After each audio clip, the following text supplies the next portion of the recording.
তুমি Lloyd student হয়ে তুমি মিডিয়াতে পিছনে দাঁড়িয়ে আছো। হ্যাঁ। আর আমার মধ্যে ছিল যে না আমি তো আসলে অভিনয় করতে পারি না, বা একটা শখের জায়গা থেকে ভাবছিলাম যে একটু যেয়ে দেখি কি হয়।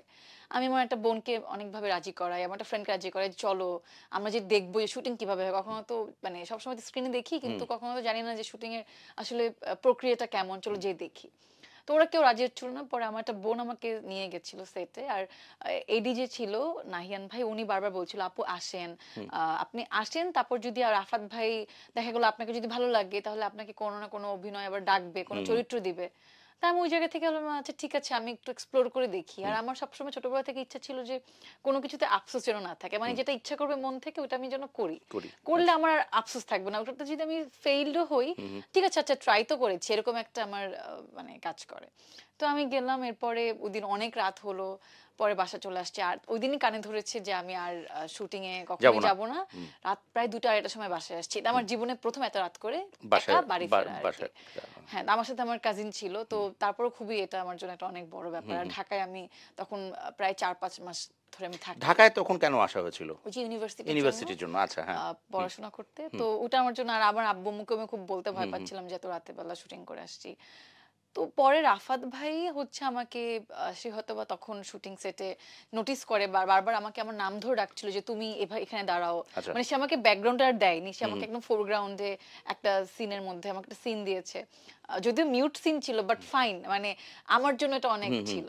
তো যাই হোক, কিন্তু পরে ভাইয়া হয়তো আমাকে, তার ভালো লেগেছে, সে পরে আমাকে একদিন বলে যে তুমি যদি অভিনয়টা সিরিয়াসলি করতে চাও তাহলে আমি তোমাকে নিয়ে একটা কাজ করতে পারি।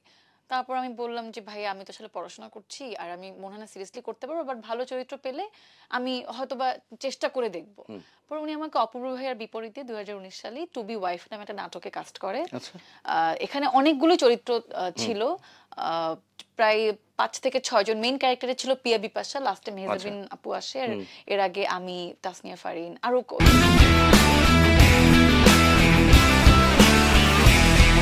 2-3 জন আর্টিস্ট আসে আর কি।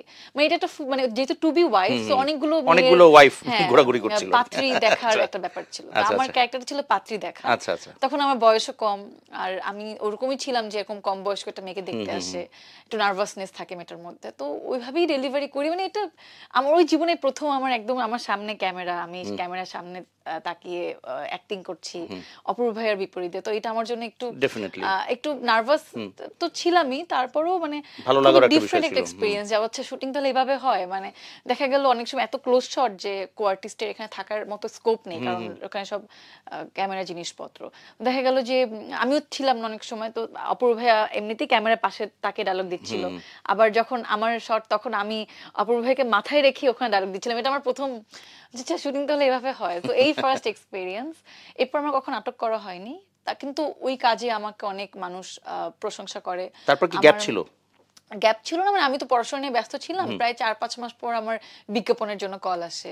তো বিজ্ঞাপনে আমি বিজ্ঞাপন রেগুলার করতে থাকি। মাঝে আমাকে অনেক নাটকের জন্য কল দেয়, কারণ কারো দেখা গেল ছোট বোন হতে বা কারো বান্ধবী হতে।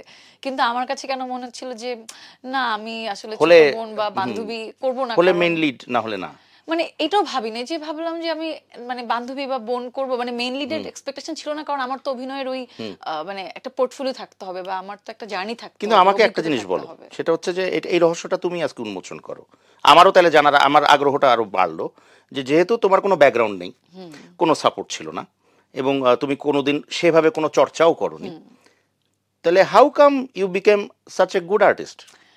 ভাইয়া এটা আমি জানি না, মানে আমি এখনো শিখছি। আমি যত দিন যাচ্ছে, আমি যতগুলো কাজ করছি, ডেফিনেটলি প্রত্যেকদিনই শেখার বিষয় আছে। এখন আমার মানে আমি আমার মতো করে একটা ক্যারেক্টার পেলে হয়তো ওটাকে চেষ্টা করি ডেলিভার করার।